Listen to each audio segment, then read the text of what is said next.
बोलिए श्री राधा वल्लभ सरकार की जय। सद्गुरुदेव भगवान की जय। ना गुरुरधिकं तत्त्वं ना गुरुरधिकं तपः ना गुरुरधिकं ज्ञानं तस्मै श्री गुरुवे नमः।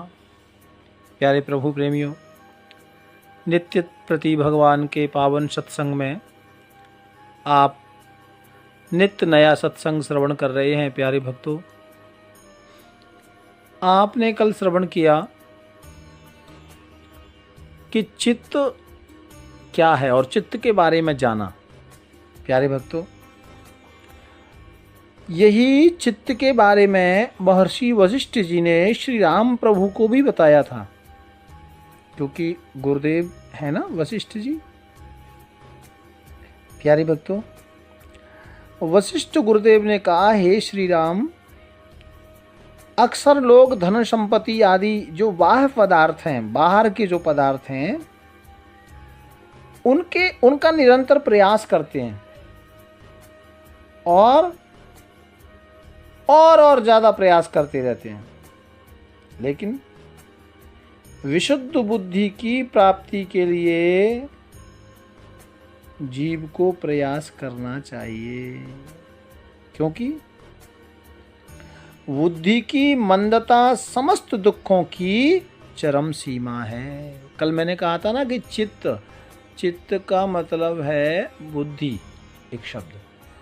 तो जब तक बुद्धि श्रेष्ठ जीव की नहीं होगी तब तक हम भगवान से प्यार नहीं कर सकते। विपत्तियों का सबसे बड़ा भंडार यही है भक्तों। और देखो, ये जो संसार है ना भक्तों, ये एक वृक्ष है, और वृक्षों का जो ये लता पता माया ये सब आप देख रहे हैं ना, ये एक भौतिकवाद का या संसार का ये जो वृक्ष है, और ये वृक्षों का बीज है, ऐसा भी आप कह सकते हैं। लेकिन गुरु वशिष्ठ जी ने कहा कि हे श्री राम, ये नाना प्रकार के, कोई बीज का स्वरूप देखता है, कोई लता पताओं का वृक्षों का स्वरूप देखता है, कोई डालियों का स्वरूप देखता है, और लोग अनेक प्रकार से दान धर्म तीर्थ तपस्या करते हैं। तो ये दान धर्म तीर्थ करने से तो ये मिल जाएगा, दान करने से धन मिलेगा, जो भी आप दान करते हैं वो आपको प्राप्त होगा, क्योंकि इससे कर्म श्रेष्ठ होगा, या जो आपने दिया है वो आपको मिलेगा। ये तो ठीक है, लेकिन कई बार लोग तीर्थों में जाकर के तपस्या करते हैं और सोचते हैं कि मुझे मोक्ष मिल जाए, भगवान मिल जाए, हैं, या इस संसार सागर से मैं पार हो जाऊं। तो प्यारे भक्तों, हम नाना तरह से यत्न करते हैं और लोग सोचते हैं कि मैं संसार सागर से पार हो जाऊं, लेकिन भैया उसके लिए एक शर्त है। और शर्त क्या है? केवल पवित्र एवं अविचल जो बुद्धि है, यानी जब तक हमारा मन, जिसके अंदर जो बुद्धि नाना तरह के ईर्ष्या द्वेष अहंकार तृष्णा ममता है ना, ये जितने विकार इसमें भरे हैं, जब तक इन लता पताओं के झंझट से, यानी इसमें जीव के जो संसार में जो फंस जाता है, तो बुद्धि रूपी जहाज का, श्रेष्ठ बुद्धि रूपी जहाज का, यानी श्रेष्ठ मन रूपी जहाज का आश्रय जीव नहीं लेगा ना भैया, तो फिर कित्थों ही जाओ कितना ही भजन करो, कुछ होने वाला नहीं है। गुरु वशिष्ठ कहते हैं, हे श्री राम, जिसने स्वच्छ बुद्धि रूपी जहाज का आश्रय ले लिया है वही पार जा सकता है। प्यारे भक्तों, और गुरुदेव कहते हैं ये कि हे श्री राम, यह माया ऐसी है जो अपने विनाश से ही हर्ष देने वाली है। यानी अपना विनाश करने से उसको हर्ष यानी खुशी देती है, खुशी होती है ना, ऐसा आप कह सकते हैं। और इसके स्वभाव का पता नहीं लगता। भगवान की जो माया है ना भैया, इसको कोई जान नहीं सकता। कोई गलत कार्य भी हो रहा है ना तो हमको लगता है अरे बढ़िया काम हो रहा है, हमको बड़ी खुशी हो रही है। लेकिन वो माया आपसे गलत कार्य में फंसा करके भी आपको लग रहा है कि ये तो अच्छा काम है, सोना काम है। यही तो भगवान की माया है। गलत कार्य को कराने के बाद भी हर्ष दे देती है। अब कैसे पता करोगे कि अच्छा है या बुरा है? इसलिए संसार को बांधने वाली ये जो माया है ये बड़ी विचित्र है। और यद्यपि वास्तव में ये असत्य है, सबको पता है कि जो भगवान की माया है ना ये असत्य है, सत्य नहीं है। लेकिन लोग इसी को सत्य समझ बैठे हैं। यही तो हमारी भूल है, असत्य और हमने सत्य मान लिया। फिर भी इसने अत्यंत सत्य की भांति अपना ज्ञान लोगों को कराया है। यानी असत्य होने पर भी लोगों ने इसे सत्य मान लिया। ज्ञान की दृष्टि से जब इसको देखने का प्रयत्न किया जाता है तो यह तत्काल नष्ट हो जाती है। हे श्री राम, प्राणियों के लिए दो व्याधियां बड़ी भयंकर हैं। गुरुदेव स्वयं भगवान श्री राम प्रभु को कह रहे हैं, भक्तों ये विशेष कुछ संतों महापुरुषों की बातें हैं जो मैं आपको बता रहा हूँ। और मेरा बताने का प्रयास भी यही है कि तुसी कित्थों ही कोई भी शास्त्र पढ़ो, उसमें मैंने यही अनुभव कर रहा हूँ और आपको करा रहा हूँ कि हर जगह एक ही बात मिलती है, तो फिर भटकना क्यों?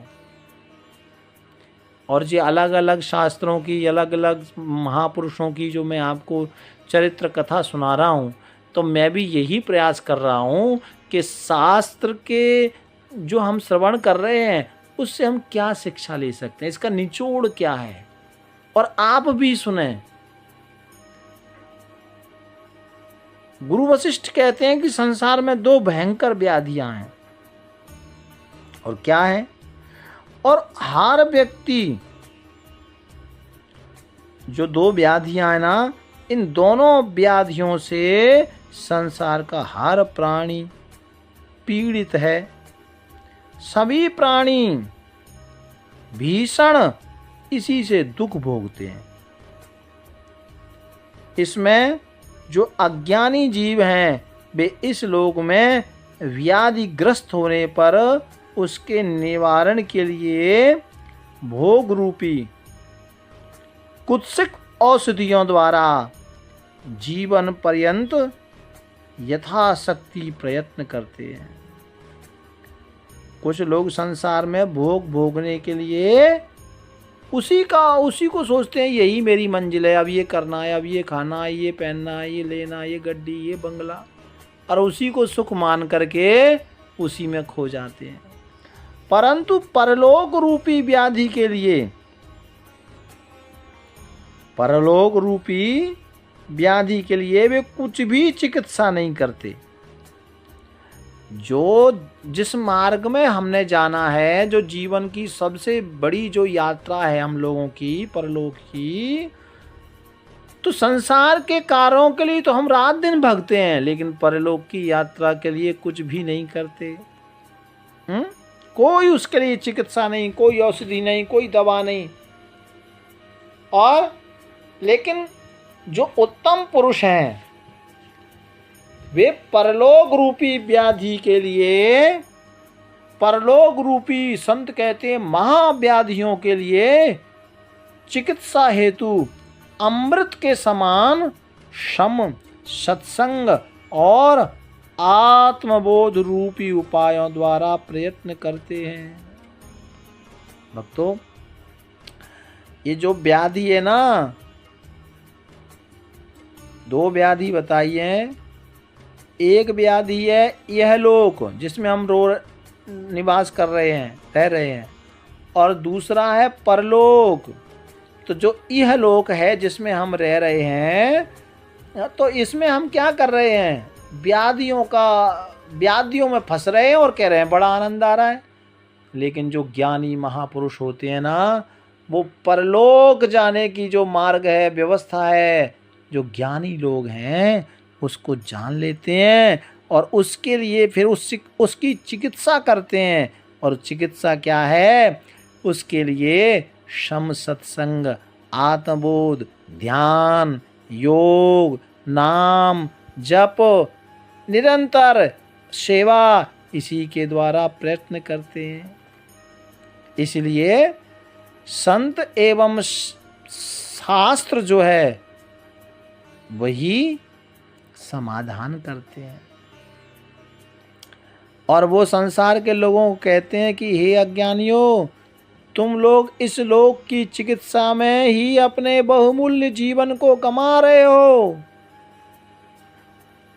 या गंवाते जा रहे हो, या गंवा देना। लेकिन इसी के साथ साथ में आत्मबोध रूपी औषधियां, सत्संग रूपी औषधियां द्वारा परलोक की चिकित्सा भी कर लो। और पुनः सावधान यह है कि आयु तो वायु के वेग से हिलते हुए पत्ते के ऊपर पड़े हुए छोटे से जल के कण के समान क्षण भंगुर है। गुरुदेव कहते हैं कि ये जो आयु है ना, जैसे आपने देखा होगा कोई छोटे से छोटा वृक्ष और उसके ऊपर जैसे दूर्वा घास और उसके ऊपर जो ओस की बूंदें होती हैं ना, वो दिखाई पड़ती हैं। लेकिन जैसे ही सूर्य निकलता है ना, या थोड़ा समय व्यतीत होता है, वो उसी डाल पर, उसी पत्ती पर पता नहीं कितनों चली जाती हैं। ऐसे ही क्षण भंगुर जीवन की कलिका, ये शरीर भी क्षण भंगुर है। प्यारे, यही तो शास्त्र सद्गुरुदेव हमें उपदेश दे रहे हैं। भाव प्यार से राधे राधे राधे राधे।